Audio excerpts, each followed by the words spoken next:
તો હોય જ ભાઈ, આ બધું તું મને કહે છે. પછી તમે જ્યારે એરપોર્ટ પહોંચો અને ત્યારે તમને ખબર પડે કે ટેગ નથી, એટલે એ ખાલી તમારી સામે જુએ, બોલે તો નહીં બિચારા. હજી આપણા છોકરાઓ ડાયા છે, ગુજરાતીઓના બાળકો હજી ડાયા છે, એટલે કઈ બોલે નહીં બિચારો, જુએ તમારી તરફ કે મેં કીધું તું ને તને. આવા 5 અનુભવ થાય આપણને એ પ્રવાસમાં, એટલે આપણે એને એવું કહીએ કે આ બહુ સારું, તને બહુ ખબર છે ને. નો, સે કે હા યાર, આઈ શુડ હેવ ચેક્ડ. આટલી તમારી નમ્રતા એને નમ્રતા શીખવશે. આજના છોકરાઓમાં બહુ ઈગો છે, કારણ કે આપણે એમને ઈગોથી ટ્રીટ કર્યા છે. સમજણ નથી પડતી, આટલી ખબર નથી પડતી, આમ નથી આવડતું. આટલું નાનું છોકરું હોય ને, એને લઈને મમ્મી તમારે ઘેર આવે, કોકની દીકરી હોય, પુત્રવધુ હોય, ભત્રીજી હોય, નાનકડું બાળક એની સાથે હોય, છોકરું તોફાન કરતું હોય, એટલે તમે એને કહો કે એને વાગશે, તું એને ના પાડ, એટલે કે તો નહીં માને. બાળકને સીધો સિગ્નલ ગયો કે તારે માનવાનું નથી, તું તારે મજા કર. આ મમ્મીની અપ્રુવલ છે કે તું તારે નહીં માનતો. 2 છોકરા રમતા હોય અને મમ્મી એને કે મારતો નહીં હો, એને વિચાર પણ નથી મારવાનો, આ તમે નાખ્યો એના મગજમાં વિચાર કે ઠોક. This is what we are doing with our children.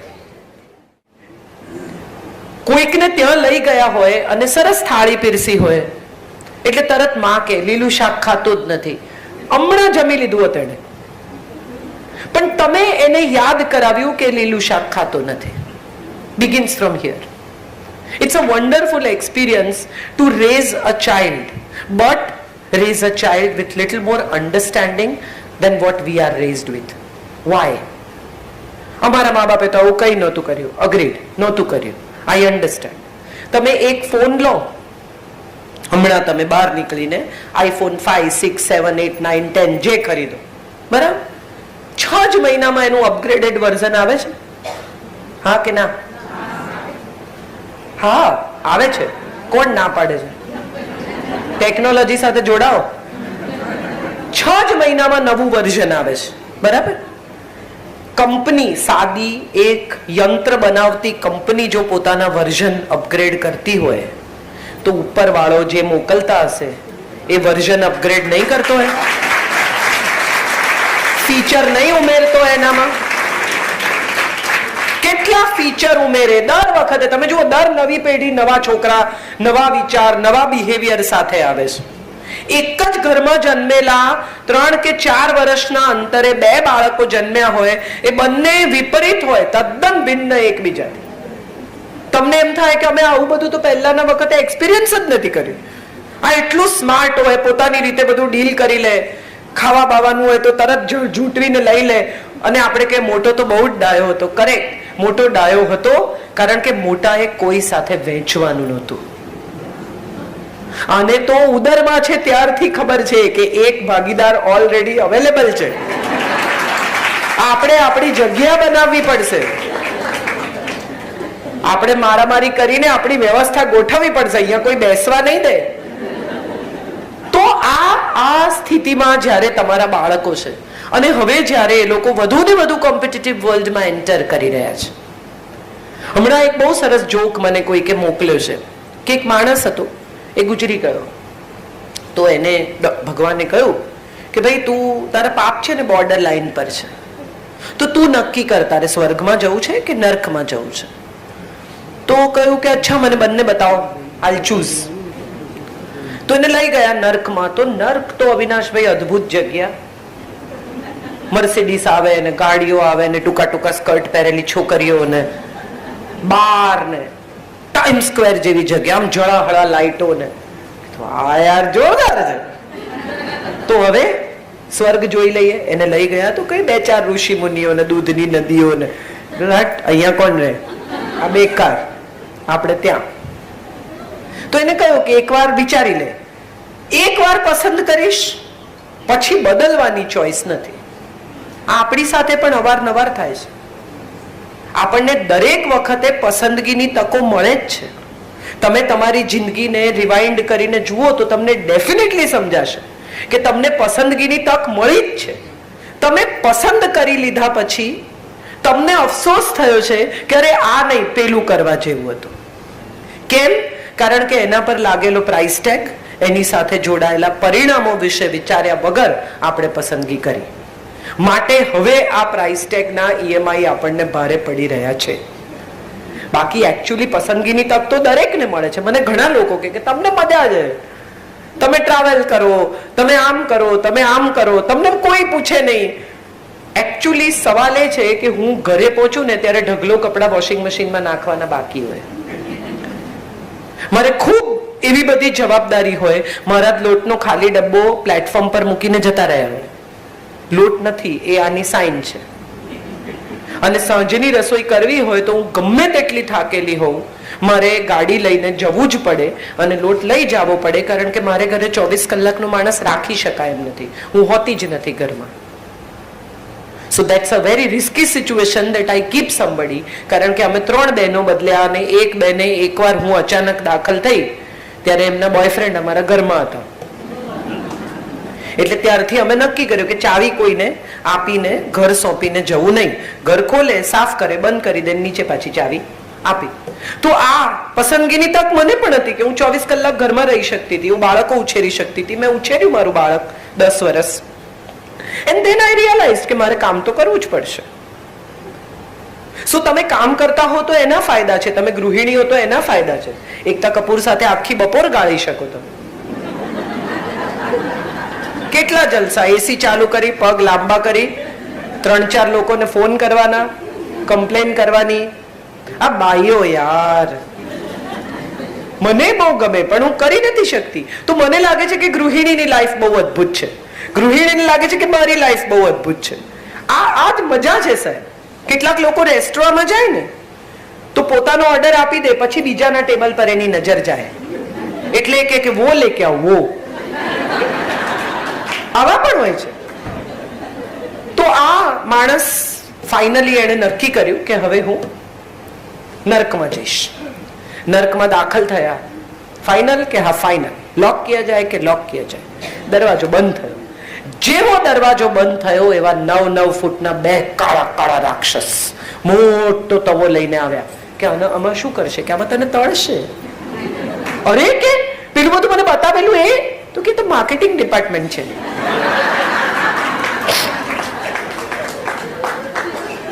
આપણને બધાને સુખ માર્કેટ કરવામાં આવે છે. સુંદર હોવામાં સુખ છે, પાતળા હોવામાં સુખ છે, લીસી ચામડીમાં સુખ છે, વાળ કાળા હોવામાં સુખ છે. પતિ પૂછે કે ઇતના નિખાર કેસે રહેતા હે. મારે આ બધા આટલા બેઠા છે એને ઉપર જે લોકો સાંભળે છે બધાને પૂછવું છે, કોઈ દિવસ તમારા પતિ આવું પૂછ્યું છે? ગમે તેટલો નિખાર હોય તોય પૂછ્યું છે? ઉલટાની મજાની વાત એ છે કે તમે પાર્ટીમાં જવા તૈયાર થયા હો અને તમે પૂછો કે હું કેવી લાગુ છું, કે સારી લાગે છે. એટલે તમે કહો કે હું જાડી થઈ ગઈ છું, એટલે કે ના રે ના. હવે એક ટ્રેપ નો સવાલ આવે છે. દરેક પત્ની પૂછે, મેં પણ પૂછ્યું છે, સાચું કોને? આ ટ્રેપ છે. મારે બધા ભાઈઓને કહેવું છે કે આ ટ્રેપમાં આવતા નહીં. એ કહે છે કે સાચું કહો પણ સાચું કહેતા નહીં. કેમ કે જેવા તમે કહેશો કે તું પરણીને આવી એના કરતા તારું 10 કિલો વજન વધી ગયું છે, એટલે તરત કહેશે કે તમને તો પાતળી છોકરીઓ જમે છે ને. તમે પૂછ્યું, એને કહ્યું. આપણે સત્ય માગીએ છે, પચાવી નથી શકતા. આ આપણો બહુ મોટો પ્રોબ્લેમ છે. Biggest issue. બાળકને મમ્મી કે બધું કહેવાનું હા મને. પછી એક દિવસ 16-17 વર્ષની દીકરી કે 15-16 વર્ષનો દીકરો ઘેર આવીને કહે કે આજે મેં મિત્રો સાથે સિગરેટ પીધી. એટલે મમ્મી કે તારા બાપા પાન નથી ખાતા, કોઈ દિવસ આપણા ઘરમાં આવું કોઈને વ્યસન જ નથી. આ કોણ જાણે ક્યાંથી તને આવી ટેવ પડી? કોની સાથે પીધી? સારંગ સાથે. હવે સારંગ સાથેની દોસ્તી કટ. આટલા બધા સુધી જવાનું જ નહોતું. તમારે એને એટલું જ કહેવાનું હતું કે પીધી ને, એક્સપિરિયન્સ થઈ ગયો ને દીકરા, ડોન્ટ રિપીટ ધ એક્સપિરિયન્સ. ફરી ના પીતો, નહીં મજા આવે. તારા ફેફસા બગડશે. એને નેટ પર જઈને 4-6 કેન્સરના કેસ બતાવો, ફોટા બતાવો, એને કન્વિન્સ કરો કે આ ન કરાય, આ કર્યા જેવું નથી. એને બદલે આપણે શું કરીએ છીએ? એના સત્યને બદલે એને ભયાનક ખખડાવીએ છીએ. એ બીજી વાર તમારી સાથે સાચું નહીં બોલે, આ નક્કી. છોકરીને આપણે કહીએ તાર બધા મિત્રોને ઘરે લઈ આવવાના, પછી એનો મિત્ર આવે આમ બધા ટેટુ કરેલો લાંબા વાળ વાળો, કે આવો આવા છોકરાઓ સાથે રખડાય નહીં. બાહ્ય દેખાવથી નક્કી કરો છો કે છોકરો કેવો છે? તમે જાણો છો એને? ઓળખો તો ખરા. આપણે બાહ્ય દેખાવથી નિર્ણય કરતા થઈ ગયા છીએ, માટે આપણા બાળકો પણ બાહ્ય દેખાવથી હા અને નાનો નિર્ણય કરતા થયા છે. આપણે એમને એ તક જ ન આપી કે ભીતર ઉતરો, માણસને ઓળખો. આપણે નથી કરતા, માટે એ નથી કરતા. પસંદગી મેળામાં માં પણ ઇન્ફ્લુઅન્સ કરે દીકરીના ચોઇસને. હેન્ડસમ છે તો દાઉદ પણ આમ હેન્ડસમ છે, કાઢી નાખ્યા જેવો નથી. છેલ્લે નથી જોયો, જૂના ફોટા જોયા છે, પણ આમ હાવ કાઢી નાખ્યા લાયક નથી. દેખાડો ચશ્મા પહેરીને સ્માર્ટ છે. તો સવાલ એ છે કે આપણે આપણા સંતાનોને શીખવતા જ નથી કે જોવાથી થાય ને એને તો આકર્ષણ કહેવાય, જાણવાથી થાય એને પ્રેમ કહેવાય. આ ઓળખ આપવાનો આપણને સમય જ નથી. મા બાપ છોકરી માટે ઘર જોવા જાય, એક તો મને આ જોવા જવાની આખી પ્રથા સામે ભયાનક વિરોધ છે. ઘણા લોકો કે અમારી દીકરીને જોવા આવવાના છે, ત્યારે હું હંમેશા કહું કે ટિકિટ રાખજો, 10-10 રૂપિયાની ટિકિટ. છોકરીને જોવે છે ને, ઝૂમાં મૂકી હોય એમ.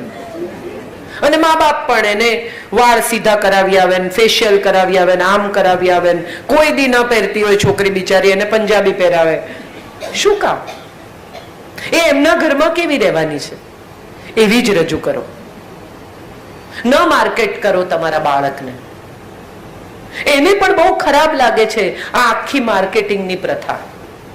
માણસો આવે, એને જુએ, ખરીદે ન ખરીદે, ભાવતાઓ કરે. શું કરીએ છીએ આપણે આપણા સંતાનો સાથે, અને શું શીખવી રહ્યા છીએ આપણા દીકરાને? હવે છોકરાઓ બહાર કેફેમાં મળવા જાય, નવા છોકરાઓ એ પણ શીખ્યા છે કે ભાઈ અમે ફેમિલી નહીં, અમે બહાર મળીશું. Very good. બહાર મળવાના હોય તો પણ તમારી દીકરીને કહો કે રોજ જેવી કોલેજ જાય છે ને એવી જા. તને એવી પસંદ કરે ને તો જ સાચો, કારણ કે રોજ એવી જ જોવાનું છે. એકતા કપૂરની પિક્ચરની જેમ આમ જરીવાળી સાડી પહેરીને નહીં ઉઠે તો ઊંઘમાંથી.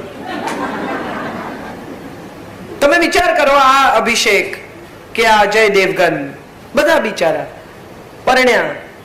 હવે જે કાજોલ કે જે ઐશ્વર્યાને આપણે જોઈએ છે એ તો કેવી, એના પર મનીષ મલ્હોત્રાએ કામ કર્યું છે ને, એના પર મિકી કોન્ટ્રાક્ટરે કામ કર્યું છે, એનો મેકઅપ કોકે કર્યો છે ને, એના વાળ કોકે કર્યા છે ને, અદભુત આમ તમારી સામે આવીને ઉભી રહે તો રૂપરૂપના ને એટલું ઓછું એમ ફોટોશોપ થાય, એ પછી તમને રજૂ કરવામાં આવે. અભિષેકે કે અજય દેવગને તો સવારે એને ઉલ્લી ઉતારતી જોવાની છે, કરીને ઉલ્લી ઉતારતી હોય કે આમ બ્રશ કરતી, કેવી લાગે તમે વિચારો. એને તો એવીને જ પ્રેમ કરવાનો છે. અને જો એવી સ્ત્રીને પ્રેમ કરી શકો તો માનવું કે આ પ્રેમ છે, બાકીનું આકર્ષણ છે. આકર્ષણ ફિઝલ આઉટ થઈ જ જાય છે આપણે કંઈ પણ કરીએ. કેવા દેખાવ છો એ જોઈને જો કોઈએ સંબંધ બાંધ્યો હશે તો એ સંબંધ તૂટી જવાનો એ નક્કી. ક્યારે? ડિપેન્ડ્સ. એનું આકર્ષણ કેટલું ટકે છે એના પર, અથવા તમે કેટલું ટકાવી શકો છો એના પર.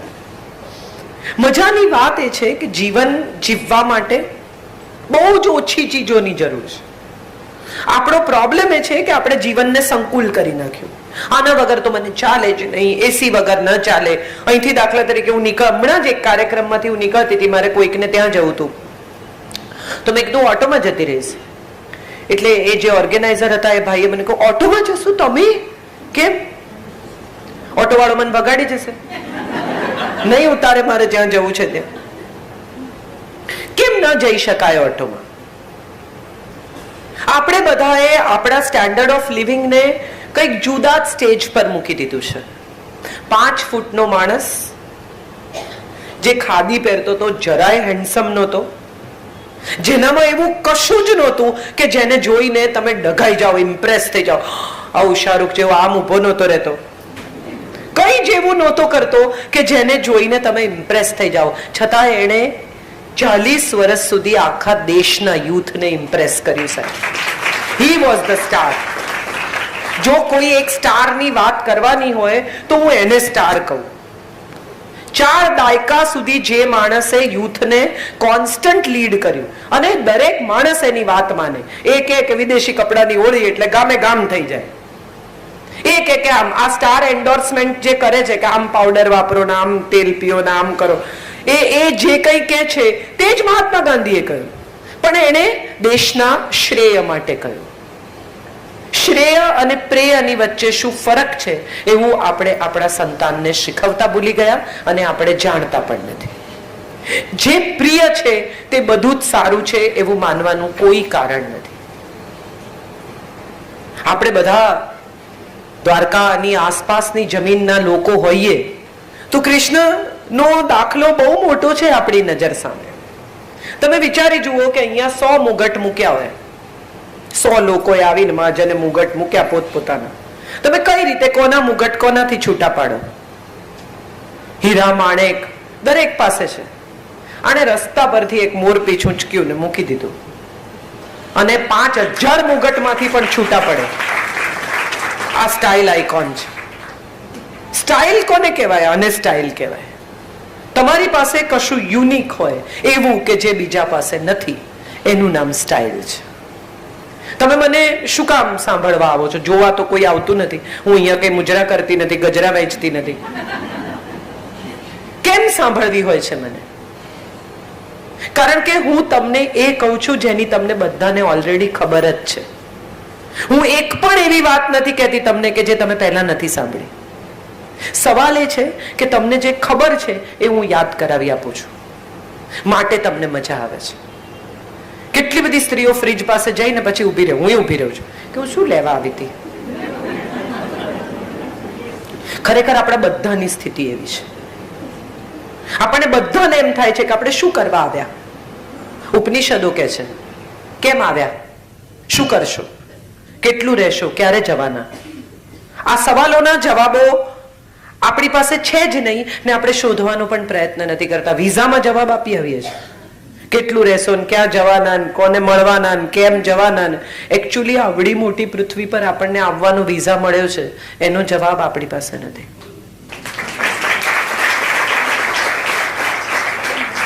તમે વિચારો, what is a purpose of life? કોઈ વિચારે છે એવું કે મારી જિંદગીનો પર્પઝ શું છે? દાન કરવું? તમારી પાસે વધારાના પૈસા હોય તમે કોઈકને આપી દો. આમે તમે નથી વાપરી શકવાના, બધા તો આપો થોડા. પર્પઝ શું છે? પર્પઝ એ છે કે તમારી આસપાસના લોકો ખુશ રહે. પહેલો પર્પઝ માણસ તરીકેનો, જે મેં કહ્યું ત્યાં હું પાછી આવું છું, make others happy. It's a joy of giving, joy of smiling, joy of making others smile, joy of laughing together. તમે વિચારો, કોઈ ગુજરી જાય, કોઈ જાય આપણને છોડીને, તો આપણે શું યાદ કરીએ છીએ? એને કેટલા પૈસા બેંકમાં મૂક્યા, એ કેટલી પ્રોપર્ટી મૂકીએ. આપણે એક જ વાત યાદ કરીએ છીએ વ્યક્તિ વિશે કે એને આપણી સાથે કેવો સમય ગાળ્યો. સ્મૃતિઓ, મેમરીઝ. ખરેખર મેમરીઝ સિવાય કશું જ મૂકીને આપણે જતા જ નથી. પૈસા વાપરી નાખતા આપણા છોકરાને 15 મિનિટ નહીં થાય સાહેબ, કરોડો મૂકીને જાઓ. એ લોકોને આવડે છે કેવી રીતે વાપરવાના. આપણો જીવ નથી ચાલતો. એ લોકોને તો બરાબર આવડે છે. તમે જાવ એની જ રાહ જુએ છે મોટા ભાગના. આ તો તમારો કંટ્રોલ છે. હમણાં એમને કહો કે લે આ 2000 રૂપિયા મને વાપરી બતાવતો, ટેબલ પર બેઠો બેઠો ફોનમાં વાપરી કાઢશે, ઓનલાઈન.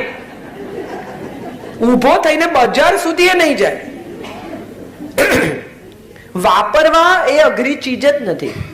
ક્યાં વાપરવા એ નક્કી કરવું એ બહુ અઘરી ચીજ છે. હમણાં જ મેં એક દિવસ કહ્યું હતું કે દાન છે ને એ પણ સમજીને કરવું. જે દેખાયું એને, જે માગવા આવ્યું એને આપી દેવાથી જો આપણે એમ માનતા હોઈએ કે આપણે દાન કર્યું, તો હું માનું છું કે ક્યાંક કશેક છૂટવાની આપણી આખી વૃત્તિ છે. હમણાં એક જૈન ધર્મની વિભાવનામાં હું વાત કરવા ગયેલી. તમે વિચારો તો તમને સમજાય, ગીતાના 700 શ્લોક છે. એમાં એક પણ શ્લોકમાં હિન્દુ, સનાતન આવો કોઈ શબ્દ વાપરવામાં આવ્યો નથી. એને સ્વધર્મ કહ્યું. જેને કહ્યું, વેદવ્યાસે કહ્યું, કૃષ્ણએ કહ્યું, કૃષ્ણના મોઢે કેવડાવ્યું, જે રીતે તમારે એને મૂકવું. એને શું કહ્યું?